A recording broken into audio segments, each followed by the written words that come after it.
voyons que le Jésus-Christ du christianisme ne coche aucune case.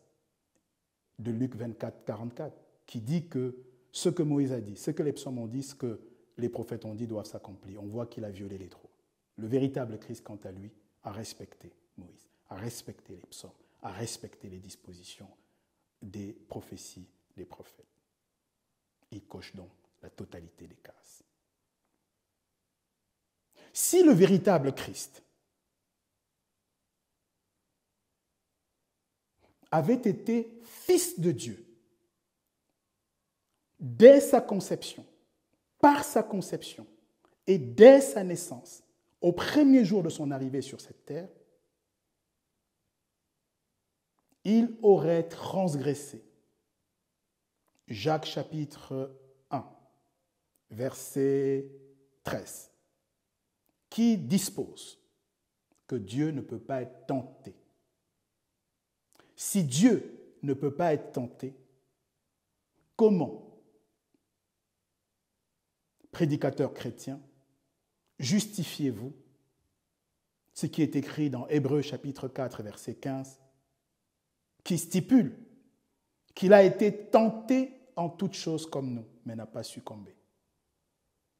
Si votre Jésus-Christ chrétien est né, est arrivé sur la terre comme un Dieu, comme un fils de Dieu, Dieu avec tidé, pardon, alors c'est un tricheur de la base, c'est comme un athlète dopé. Il n'a pas pu être tenté comme un être humain, puisqu'il n'était pas un être humain.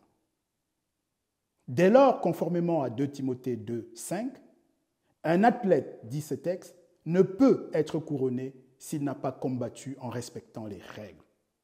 Votre Jésus-Christ, prédicateur chrétien, votre Jésus-Christ, cher pasteur, cher prêtre, cher apôtre, cher prophète chrétien, votre Jésus-Christ ne peut simplement pas être le Messie, il ne peut pas être le Sauveur. Le véritable Christ lui-même a été précis dans son témoignage, des plus solennels et fracassants. En Apocalypse chapitre 22, verset 16, lui-même vous dit aujourd'hui, ouvrez ce texte, vérifiez-le, mesdames, messieurs. Moi, Jésus, le véritable, je suis la postérité et le rejeton de David. Point. Moi, Jésus, je suis le rejeton et la postérité de David. Rejeton, ça veut dire postérité, ça veut dire rameau, ça veut dire descendant, ça veut dire fécondité, ça veut dire progéniture, ça veut dire rameau, ça veut dire racine, ça veut dire tous ces synonymes que les prophètes de génération en génération ont entendu mettre sur la table afin que, conformément à Romains chapitre 15, verset 4, nous en soyons édifiés. Nous, générations des temps de la fin, pour lesquelles le véritable Christ a bien averti que la manifestation du faux Christ se fera avec de tels miracles que même des élus risqueront d'être séduits. C'est exactement ce qu'a réitéré Paul dans les dispositions pertinentes de 2 Thessaloniciens 2, pris en ces versets 3 et 4. Mais il est intéressant de cibler les versets 9 et 10 qui parlent explicitement, pour le coup, du fait que l'impie se manifeste, le fils de la perdition, l'homme du péché, celui qui va jusqu'à s'asseoir à la place du véritable Christ pour s'autoproclamer lui-même Dieu. Il dit clairement qu'il se manifestera avec tous les miracles possibles, tous les prodiges possibles, tous les signes possibles, possibles et imaginables, et toutes les manifestations de l'iniquité, mais que ce seront des miracles mensongers, des miracles au service du mensonge, des prodiges mensongers au service du mensonge, des signes mensongers au service du mensonge. Cela veut dire que ce sont des signes, des miracles et des prodiges avérés, factuellement vérifiables, mais qui, comme en Exode 7 et 8, ne proviennent pas du tout du souverain, du Créateur, mais proviennent plutôt de Satan. Vous vous souvenez qu'en Exode chapitre 7 et chapitre 8, les serviteurs, les devins, les magiciens et tous ces experts qui étaient autour de Pharaon faisaient les mêmes miracles que Moïse et Aaron. vous ne pouvez pas parler d'approbation divine. Nous avons cité tantôt le cas de Michée, avec notamment qui dévoile, notamment avec 1 Roi chapitre 21 à partir du verset 18, qui explique comment il y a des esprits de mensonge qui sont tout à fait capables d'opérer avec des prophéties. C'est la raison pour laquelle le véritable Christ vous avertit, clairement. Pour vous qui croyez ou pour vous qui faites des miracles, vous les faiseurs de prodiges, vous les faiseurs de miracles, voici ce qui est écrit. Et vous qui croyez en eux, il est écrit dans Matthieu 7, versets 21 à 23. Alors qu'ils diront, Seigneur, Seigneur, n'avons-nous pas guéri les malades? Seigneur, Seigneur, n'avons-nous pas chassé les démons? Seigneur, Seigneur, n'avons-nous pas prophétisé en ton nom, en ton nom, en ton nom? Et moi, je leur dirai, je ne vous ai jamais connu. C'est normal qu'il dise jamais. Le mot jamais a choqué certains. Ça m'intriguait au départ. En fait, il dit, je ne vous ai jamais connu parce que pour de vrai, il ne vous a jamais connu. Puisque vous avez fait allégeance à son adversaire, à l'homme du péché, à l'antichrist, au faux Christ,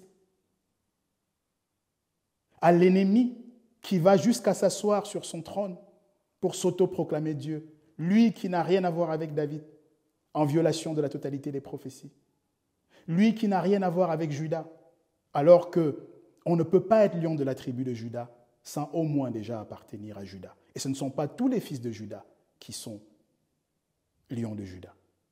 Raison pour laquelle 1 Chronique 28,4 explique comment, dans la maison d'Isaïe, Dieu a choisi, comment parmi les fils de Jacob, Dieu a choisi Judas, comment Judas il a choisi le père de David, Isaïe, et comment, dans la maison de David, il a donc choisi Jésus-Christ, le fils de David, le lion de la tribu de Juda, né charnellement, selon la procréation d'un père et d'une mère biologique terrestre, sachant que l'adoption est une invention chrétienne, est une aberration biblique, est totalement anti-biblique, et je mets au défi quiconque de trouver une référence biblique autorisant de proférer le mensonge que font les prédicateurs chrétiens au quotidien de l'adoption du Messie. Ça n'existe pas. Mesdames, Messieurs, nous terminons cette masterclass avec les paroles du véritable Christ. Il vient de témoigner dans Apocalypse 22, verset 16, « Je suis, moi Jésus, le véritable, la postérité et le rejeton de David. » Il dit, il vous dit, il te dit aujourd'hui, « Nul ne vient au Père que par moi. » Dans Jean 14, verset 6, le deuxième segment. Nul ne vient au Père. Nul, cela veut dire personne. Et il le réitère dans Jean chapitre 10, verset 9. Je suis la porte. Il n'est pas écrit « je suis une porte » ou l'une des portes. Il est écrit « je suis la porte ». Si, S-I, si, le conditionnel, si tu passes par moi, tu seras sauvé. Si tu passes par moi, tu seras sauvé. L'évangile chrétien ne peut pas prêcher sur le si, puisqu'il n'a sur la table qu'une seule option, son faux Jésus, son faux Christ, le Christ chrétien, qui est l'Antichrist. Nous nous révélons à l'humanité qu'il y en a deux, que tu as besoin de faire un choix, soit conserver le Jésus-Christ du christianisme, c'est comme il te plaira, soit alors opter pour le véritable Christ, pour la vie éternelle, pour le salut de ton âme, pour l'expiation de tes péchés, pour la rédemption éternelle. C'est cette grâce, c'est cette miséricorde qui t'est ouverte. Ne résiste pas au véritable Christ qui frappe à ta porte.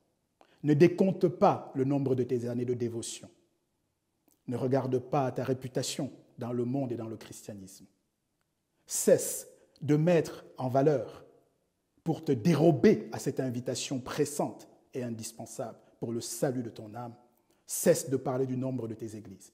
Cesse de mettre en avant le nombre de croyants. Tu devrais plutôt te repentir du nombre de ceux qui ont quitté cette terre et qui sont morts avec ton faux Jésus et qui vont découvrir et qui ont découvert les conséquences irréversibles. Il faudrait penser à ceux qui partiront aujourd'hui et demain, ceux qui partiront cette semaine, ceux que tu vas continuer avec ta prédication à enfumer, avec ce salut fallacieux. Repentez-vous, repens-toi, ouvre-lui la porte. C'est pour te sauver qu'il te donne l'opportunité d'écouter ce message. Pour retrouver encore le si, et aussi lourdement que je puis, mettre en exergue l'urgence de ton salut et l'enjeu beaucoup trop important pour que la simple loyauté à ta dénomination, le que dira-t-on, quand dira-t-on, l'idée de ne pas décevoir ton dirigeant, ton leader religieux, ce que vous appelez père spirituel, n'importe quoi, pour que tout cela ne t'empêche pas de faire le bon choix. Écoute bien, encore une fois, nous avons vu le nul ne vient au Père que par moi. Nous avons vu le je suis la porte, Jean 19, si tu passes par moi, tu seras sauvé. Maintenant, voyons la forme négative avec ci. Jean 6, 53. Si tu ne manges pas la chair du Fils de l'homme, il faut bien voir chair, Fils de l'homme, parce que le faux Christ chrétien, il n'est pas fils d'homme, il n'est pas fils d'un homme, il est un humanoïde, un monstre efféminé, émasculé, que le christianisme et ses prédicateurs ont intronisé à la place du véritable, et ce, en conformité avec la prophétie de Daniel chapitre 9, pris en son verset 26, que je vous invite à consulter, parce que cette invitation d'ailleurs est aussi donnée en Matthieu 24, verset 15, de la bouche du boss, de celui qui a réellement vaincu, de celui qui nous ressemble en toutes choses, conformément à Hébreux 4, 15, mais aussi à Hébreux chapitre 2, verset 12, qui explique qu'il n'a pas honte de nous appeler des frères. Ou encore verset 14, qu'il a été en tout point égal à nous du point de vue de l'humanité, ni plus ni moins. C'est le verset 14 d'Hébreux 2. Et alors, feu d'artifice, Hébreux 2, 16 et 17 disent la chose suivante. Ce n'est pas pour des anges, il faut le dire au Jésus-Christ chrétien et aux prédicateurs chrétiens, mais à la postérité d'Abraham qu'il est venu au secours. En conséquence de quoi, il a été rendu semblable à nous en toutes choses. En toutes choses. Faites le bon choix. Rejoignez-nous. Ça urge. Nous devons maintenant faire exactement l'inverse de ce que nous avons fait jusqu'ici. Dire à l'humanité que le temps est venu, que le salut est possible. Tu ne diras plus jamais que tu ne savais pas. Tu sais maintenant. Et il sait que tu sais.